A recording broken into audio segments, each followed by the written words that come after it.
Welcome back, everybody, to episode 2 of the wrap-up. It's good to be back, ladies and gentlemen. I'm your host, Agent Zero.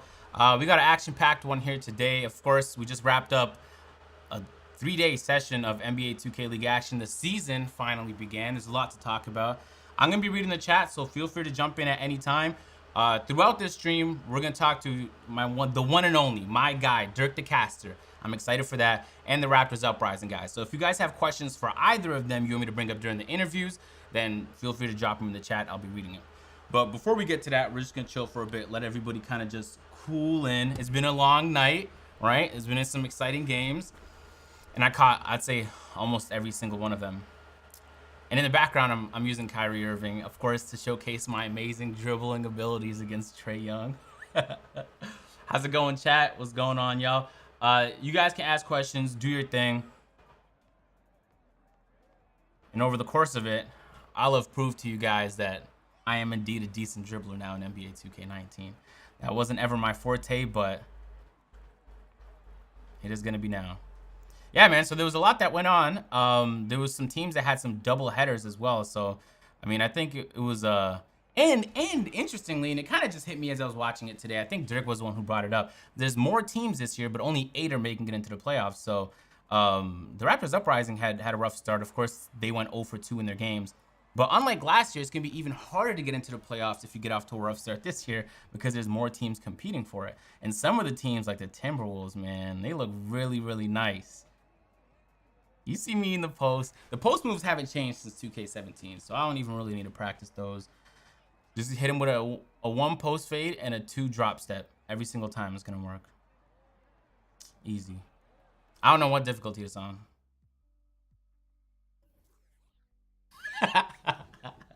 We're going to pretend like we haven't seen that. You said the stream is lagging. I have no clue why the stream is lagging. It says it's green. It's good on this end. Let us know if there's any troubles. We're going to work through it. It happens from time to time. So... if there's any troubles with the stream in terms of quality, whatever, just let us know. It'll be feedback. We'll improve for the next one. Easy.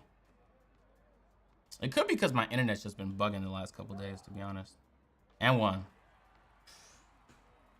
Voice changer or bust? Shit, you're a guy, bro. Yeah, last episode, there was like a voice changer to my voice, and I don't know why. I tried to figure it out, but I think we got it down for this one. Kyrie Irving's dribble moves are crazy. Can you imagine if they let the league players customize and use their own dribble moves? We already see what players like Radiant are up to with the animations they just give you on the players. It's over.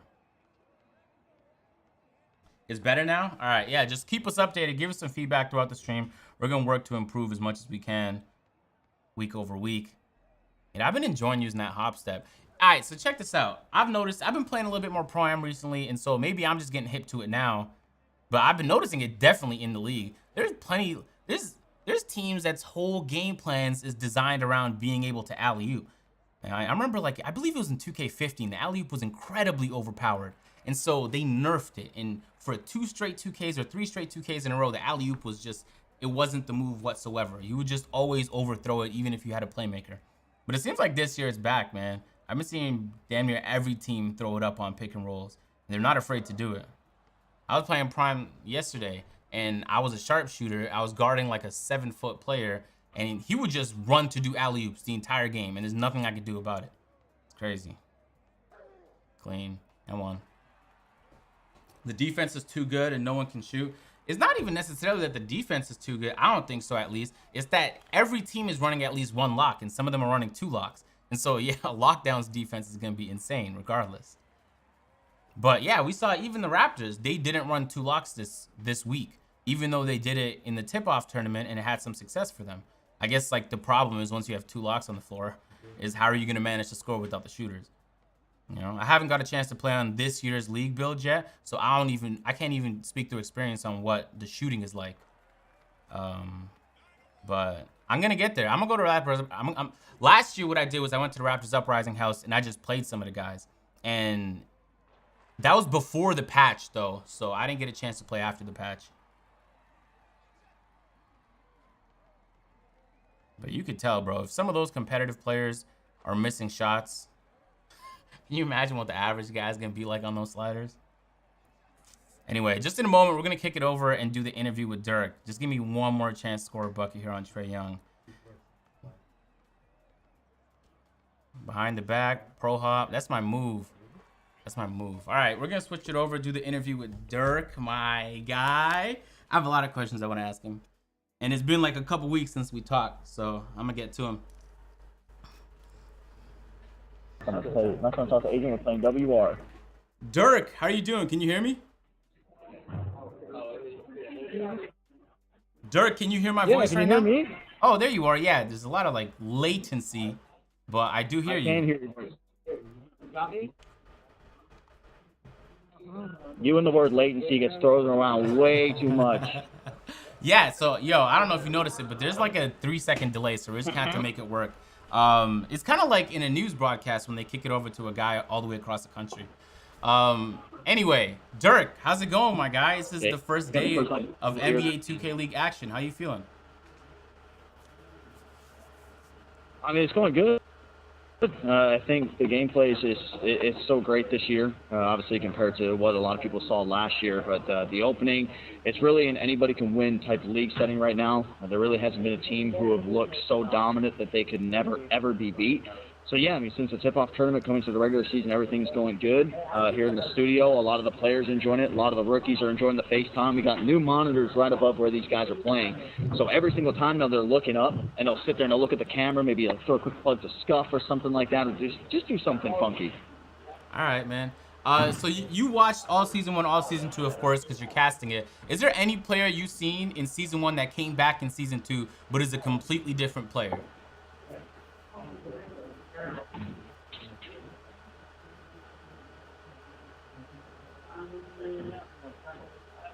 Or try to make out what you said, because the thing is, there's any player from Season 1 who's been performing in Season 2. Radiant from 76ers GC, I think, is one that's sticking out in a lot of people's minds with the level that he's been able to play at. But yeah, so for me, I think in terms of like keeping that same type of skill level, or even improving, if you will, this is a very big point guard dribble heavy game. You got a point guard who can sauce up a little bit and work in the pick and roll. They're going to score, and that's what Radiant's brings. So yeah, for me, he's impressed me a lot. How do you feel about the new teams? So they got their reps in with the tip-off tournament, and now in the first week of the league, the 4 new teams that joined, is there any one of those that impressed you think has a shot at winning the title this year?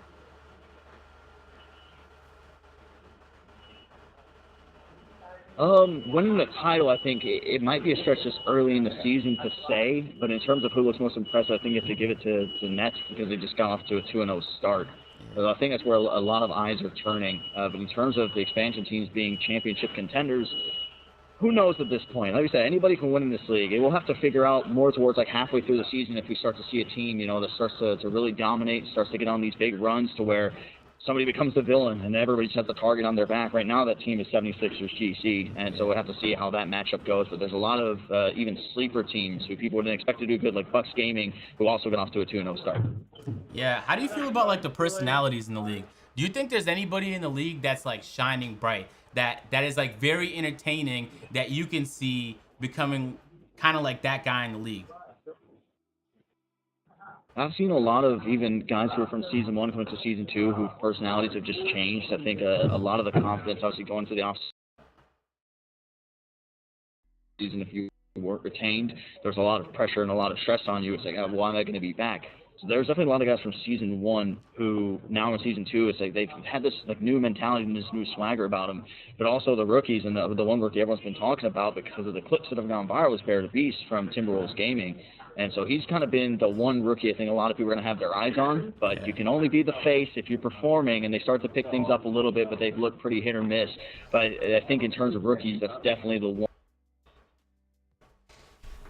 Okay, awesome, Dirk. Thank you so much for joining us, man. I'm going to let you get back to it. It was a long few days for you.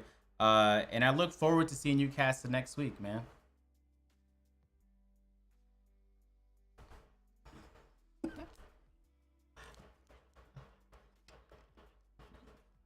All right, man, you got it. Later, bro. Okay, we're back. So there's gonna be some lag issues. The thing is, they're recording this in the studio, And so, like, as you were seeing it, I was seeing it, and it was kind of choppy. I feel you guys. So, am I justifying saying the latency was crazy? Everybody always thinks like I don't say it for no reason, man. It just exists and it's a problem. But I mean, it happens. They're in the studio, so it's difficult to get connection. It was good though. We got a chance to talk to my guy. Hey, word, my guy Dirk. We played in last season's WR League, and we got destroyed. We didn't even make the playoffs, to keep it honest with you guys, man. So on that note, we're gonna kick it in a moment to the Raptors Uprising, guys. But before we do, let's just take a cool little break. I'm sorry I didn't get a chance to read the chat like that. I was trying to keep up because like there was a 4-second delay between all of us. Agent, you're looking skinnier every time I see you. Hey, last week when I did this, I was on my 2nd day of the water fast, and now as I'm doing this, I'm on my 2nd day of another water fast. So yeah, I've been working, man. I've been trying. The latency keeps following Agent everywhere he goes. It happens. It's because they're in the studio, man. So, you know, kind of like when you walk into a lecture hall or into a classroom, into a gymnasium, the connection kind of like slows down is because there's a lot of reinforcement in the wall. It's tough for the Wi-Fi to get through. But hey, man, I'm not a networking guy, so I don't know. Anyway, we got that out of the way at least. I want to get a chance to talk to Dirk in a good, clean call next time, man. Dirk is my guy. I don't know why, man. It's just very entertaining to watch him do what he does. I'm happy he came back for season 2, though, bro. He's doing a really good job. Him and Cole, they're killing it. I mean, killing it. Really, really happy those guys are on. I've noticed this stream that I have the same 3 dribble moves that I like to do. Anyway, we're going to kick it to the Raptors Uprising, guys. Talk with them. Of course, they're the season off 0 for 2, and so there's a lot of questions that need to be asked. And I'm sure these guys are going to be excited to ask him. We're going to kick it over to them now. There we go. Hey, fellas. How you guys doing, man? What up, man? Hey, okay. All right, so there's going to be like a 2-3 second delay. So if you just hear me late to asking questions and stuff, that's why. How you guys feeling, man, after the first week of the NBA 2K League season? We feeling pretty good. You know, it was we 0-2 as you see, but we see a lot of positive things that can easily be fixed. And we'll be back in tennis. All right, hey chat, be sure to ask some questions. If you guys have any good questions, I'm gonna kick it to the guys and get them answered. I know last week we were on here on episode 1 of the wrap up, and we were talking about how you guys were running the 2-lock lineup. Seems you guys switched things up this week. Why was that? Are you gonna stick with it, or what's going on with that?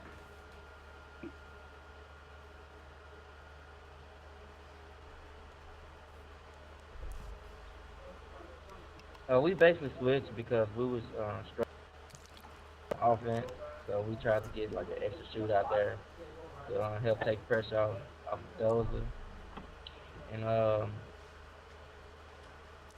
it's something. All right, we're just gonna run it like this. All right, did the shooters work? You guys had extra shooters on the floor, and I know, especially throughout that second game, the offense was struggling. Have you noticed that having extra shooters on the floor eases things up for the pick and roll, or are teams playing you the same regardless? So, I mean, basically, we did put another shooter on the court. It helps the offense, but right now, that's not the problem. It's just simply, you know, I got to play better as a point guard on the court. I know what I'm capable of. The team knows what I'm capable of. You know, back home, we're like, you know, you watch us play, you're like, that's the best team you've ever seen. But, you know, we just got to bring it out and bring it on the stage. We haven't been doing that the past couple of weeks, but we definitely know what we're capable of. We're a strong unit, we close, so I know we'll bounce back and we'll definitely turn this around. Okay. In terms of, you guys are playing Radiant, and he was going crazy. I guess he proved that to us in Season 1. He's one of the best players in the league. Going into the game versus the 76ers GC, how do you prepare for something like that? Like, what do you do throughout the week? I know you watch the tape, you get your reps in. Do you end up facing those guys in scrims, or what's the game plan going into a game like that? A guy like Redden, you know, he's gonna get there. He's tough. He knows how to get to his spots on the court. It's just our game plan was to make it hard on him. You know, switch more on the pick and roll, and just make it tough on him. Make him a passer, you know, try to, because he's a pretty good scorer, you know. Yeah. If he gets in that flow, then passes become easy for him. So, just we didn't execute the game plan as well as we, you know, talked about. But just moving forward, it's something we can improve on. It's a takeaway that just we'll work on it, and next time around we'll be a lot more prepared for. Okay. I'm assuming you guys also have a game next week. I mean, it's kind of like bad luck because last season you guys had the same issue where you had all your games early on in your double headers, and so for the teams that take the season to figure things out and improve, that's obviously a downside. But this year, now there's 4 new teams that joined you guys, and so there's a lot more competition. Are you guys feeling confident going into next week? Do you guys know what you need to work on? How are you guys feeling in terms of that? Well, we got a bye week next week, but after that, we're definitely confident. We know the 2 teams we've been scrimmaging against them. Got the Timberwolves and the Nets. They're pretty good teams right now. We're just gonna stick with our game plan. We're gonna go back home. We're gonna scrim. We're gonna watch film. We just gotta come out and execute when we step back out here on the stage. Quay, I want to talk to you because you were on the glass and you were doing a great job on the rebounds. But do you feel like your team would have been better off had you had maybe a secondary shooter and you could stretch the floor, or was that your plan going into things where you dominate inside? We thought about it. I told my team whatever they needed. I mean, it could have been a sharp rebound of this game. It could have been, pure glass. Just as far as what we thought, we worked on all week. We just decided, safe bet just to go with the pure glass. It could help, but I feel like the way we had our shots, I just think, we just kind of missed and just didn't execute as much. I feel like no matter what we put out there, we can execute and we can win games. So I mean, it's really gonna be on us. It doesn't matter the archetype; we can put them out there, but still have to execute everything we do. So. Got you. This question is for anybody. Pierce in the chat asks, how have your lives changed since you joined the NBA 2K League? For some of us, I think everybody in the team except Slim, this is our second year in, so it's definitely it's a great experience. You get to travel, you get to be around a team, a lot of cool activities. But for the main thing is the competition. Competitive, everyone in this league is competitive, and that's the best part of it. You're playing against the best 2K players in the world, and when you take this game real serious, like that's what you want to do. You want to play the best, you want to beat the best. So overall, I think that's the biggest takeaway from all of this.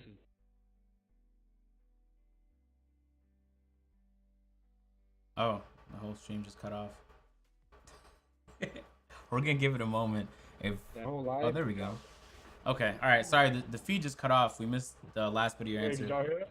Yeah, no, it just cut off on the last little bit.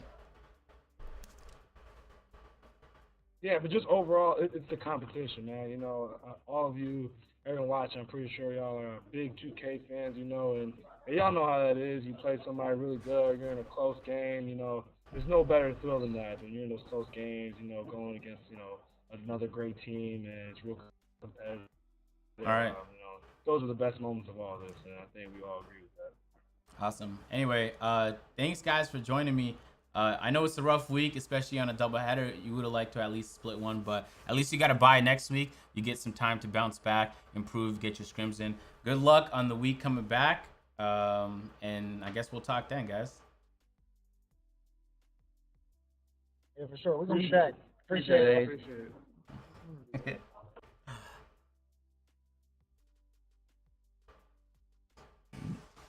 All right, there we go. Those are the Raptors Uprising. Listen, man, it's tough to lose your first game of the season, but it's really tough to lose the first 2 on a doubleheader. But I mean, if they showed us anything last year, is that you have a rough start to the season. All that matters is how you rebound and you come back. They managed to squeeze into the playoffs with a really good end of the season. So you just give them some time. And that goes with any team, right? I don't know if there's going to be changes to the meta throughout the year, but they're going to find themselves. I don't know. They might bounce back and go to that 2-lock lineup, or they might stick with what they had, because they were, especially in that third quarter of that second game, the three-pointers kind of what brought them back for a moment. And so maybe it's better to just focus on that. God damn, I blocked him 2 times. All right, hold on.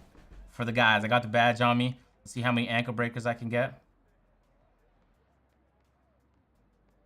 I'm horrible at this game. I'm being locked up by a Trae Young AI. Here we go. Agent, I love you. Say it back. What up, Pierce? I love you too, man. Thanks for being in the chat. Stick around long enough and your chances will increase. How does it feel to have most of the... Oh, they answered that in the first episode, Ninja. I'm sorry, I missed your comment there, my guy. But yeah, they talked about how the chemistry helped. Like, as you'd assume, you know, you got a lot of the same guys back and you know how you guys work. It's not necessarily all about 2K2. It's about how you live together, right? We've seen teams have to trade players away because the players just don't get along. And so if you have a lot of the same guys back, because you don't have to worry about that, because you have the chemistry. And so the next thing is to just work on your game. And all the other stuff will figure itself out. Man, this might be the first time I get Agent to reply. What up, Wolfie? How you doing, man? Welcome to the stream. Thanks for coming through. Yeah, we're going to get things figured out with the wrap-up series. It's tough because where they're at right now, the connection's not great. And so we want to interview the guys and talk to Dirk. And last week we talked to Brendan Donahue. And it's tough to do that when the connection's rough. But we try and make it happen anyway. We're going to make improvements throughout the week, man. But thank you guys for coming through. This has been episode 2 of the wrap-up. The Raptors Uprising have a bye week next week. But they're coming back the week after. And 2K League kind of just started. And I'm going to tell you guys right now, though, the meta this year is infinitely better than the meta last year. The meta last year was cool, but it wasn't nearly as interesting to listen to. And maybe that's just me. But I kind of agree with Dirk on that. Is the meta this year, instead of just paint matching, you actually have people moving the ball and creating plays. So it's a lot more interesting to watch. Anyway, we'll call it quits for this episode. Ladies and gentlemen, if you guys enjoyed, if you're not already, make sure to drop a follow on the Raptors Uprising Twitch page and put on notifications. We're going to try and make this a weekly thing. And so it's your chance to, I guess, talk to me, talk to the team, and any other guests we have on this show. And hopefully on the next one, everybody will be in better spirits because we'll be coming after a victory. Thank you guys for coming through. Peace.